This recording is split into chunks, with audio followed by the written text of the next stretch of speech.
the plain truth about the attack on the 23rd on the 5 villages that were attacked on Saturday night. We make calls. Even the STF commander was fully informed. He did not send his men there. What he told us was his men are already there.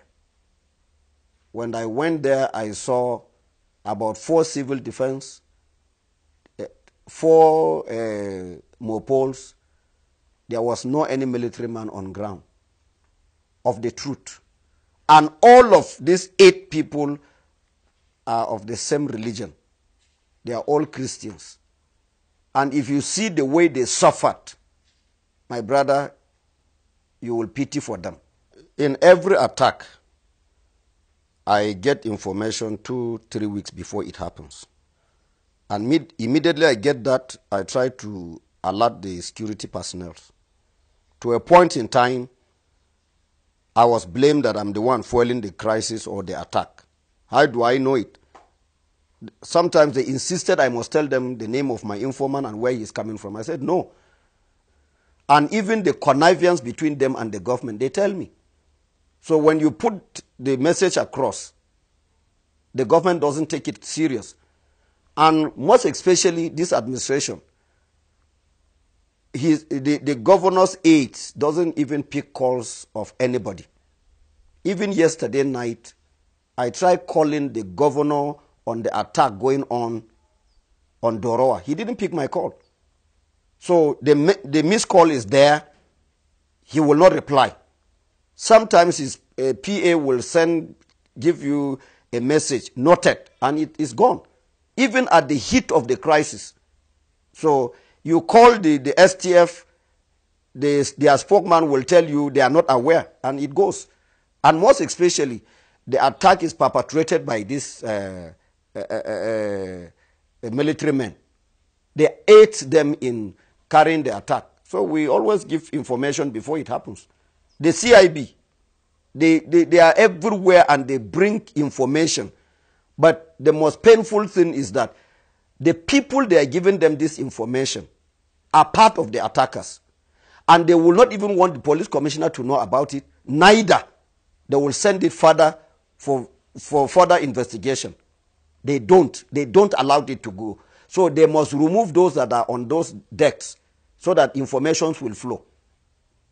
So when we were on our way to go and recover these corpses, the corpses and the injured, the same STF commander, with the advice of Brigadier General M.A. Bello, told him that we should not pass through.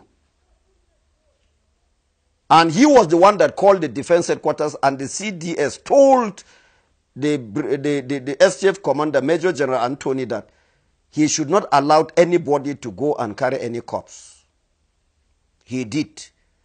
He delayed us for 2.5 hours. The police that was given to us to assist us with about 13 operational vehicles, that's Hilux, he couldn't allow us to pass. It's security versus security. So they had to turn back and go back to their base in Barikin Ladi. So from there, I insisted I must go because I can't allow my people to just die like that without any burial. So I forced myself in with some few people with me, and we entered. Immediately we were approaching the villages. We started seeing the Fulanis grazing on the farm that is already being wheat and then planted. They were grazing on the farmland. We have the videotapes and everything. Then about 5 or 3 meters away, we started seeing some decomposed corpses in the bush along the roads. That was when we started piling these dead bodies. And finally, in Ngar village, we recovered about 78 dead bodies, apart from the missing one. Our Reverend Vincent Bukar, was recovered on the 25th of June 2018. And then in Ganarop, we recovered 33 dead bodies. In Ruku, we recovered 38 dead bodies. Gindi Akwati, we recovered 40 dead bodies. In Barik in Ladi, we recovered 2 dead bodies. In Kaikai, we recovered 9 dead bodies. In Shonong, Iriam local government, we recovered 9 dead bodies. And in Nyer, we recovered 86 dead bodies. And all these villages, we have the names of those that were killed, even children of 2 months, 4 months, and 1 year were macheted. What kind of a human being is that? So some of them were supposed to survive because they didn't give them any helping hand to take them to any hospital or any clinic around. They died. That is from the information I got from the Hausa Fulani community there. So for that, the military, the STF completely, they did not give any helping hand to anybody. I'm saying this, I can defend this in any court of law. Well, the state governor, his lapses. So he doesn't care about what is happening to us. He is always in Abuja. He is always with the president. So we don't have a governor on the plateau. I'm saying this without any mixing of words. My name is Jerry Datim. He can say anything. We don't have a sitting governor on the plateau. He has no role to play. He is loyal. His loyalty is to Buhari. So we don't have a governor. I'm saying this without any contradiction. Presently, we have lost nothing less than or more than 87 villages to the Fulanis completely. No indigene, no landowner is living in those places. Mind you, in part of Riam local government, the Fulanis told the landowners when they went to farm that, what brought you here? Who gave you this land? They said, it's my own. They said, my friend, will you pack and go or else we kill you here? And the old man and his wife refused to go. They killed him. The same thing in Bokos. 9 villages raided. Up till now, no indigene has gone back to that place in Darfur. And they are planning to take over Butura. Very soon they will take over. Yesterday night they have taken over Doroa. They extended to Marabang Kantoma and then Jakatai. So if really the federal government wants peace, for us to live in peace, they should ask these Fulanis to vacate those villages that has been taken over by them with immediate effect. If they really want us to live in peace, they should ask the Fulani to vacate all these places that they have occupied, that it has become their territory. We have one traditional ruler who is taking care of us, who is our voice, is Aku Uka of Ukari. But the rest, we don't have traditional rulers. I will say this without any mixing of words. Reason is because they have been politicized. They go along with the government of the day. And they are all under Buhari. He gives them instruction. He paid them their salaries, and that is all. We are no longer important to any traditional ruler on the planet Earth. Those that did the killing, as I told you, the burial that took place in Gar, which I did, I officiated the burial. It was the same Fulanis and the outside community within there that helped me in digging the grave. And they know the perpetrators. They know them. They saw their guns. And nobody was arrested. But for some of our boys who were carrying cutlasses, they were arrested. So you cannot arrest a militia that is trained by federal government. You can't arrest them because they are the ones that send them. Like Maiduguri, Borno and Yobe, Adamawa, they have civilian JTF. Can you arrest civilian JTF? You can't. So they are part and parcel of the military. So you cannot touch your colleagues. But the soldiers can arrest, they can harass police.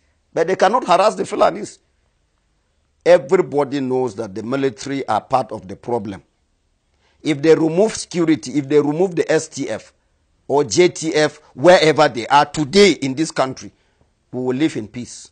Some of the security agencies, they were the ones that reliably informed us because they loaded these things in their presence.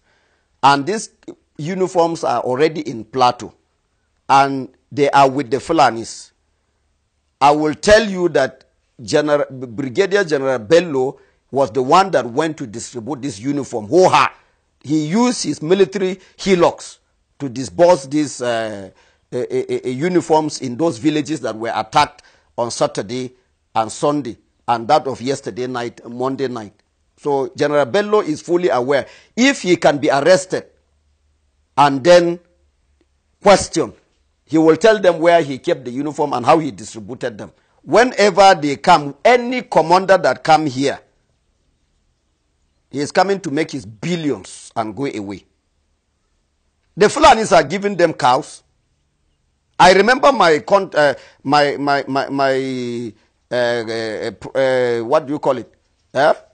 My contact with T.C. Ude, General T.C. Ude. He detained me for 5 weeks. He collected cows from the Fulanis. The day he moved the cows from Plateau to his village, that was the day I make my call. And he was retired. Voluntarily, by force. The same thing all of them are doing. They will tell you they are Christians. General Anthony is speaking with the Sultan. He takes directive from Sultan direct. Because Bello is here on a mission. What kind of a country is that? People, the whole world have spoken about the combination of the army chiefs. But Buhari is not giving us consent. So he is here to actualize Islamization of Nigeria.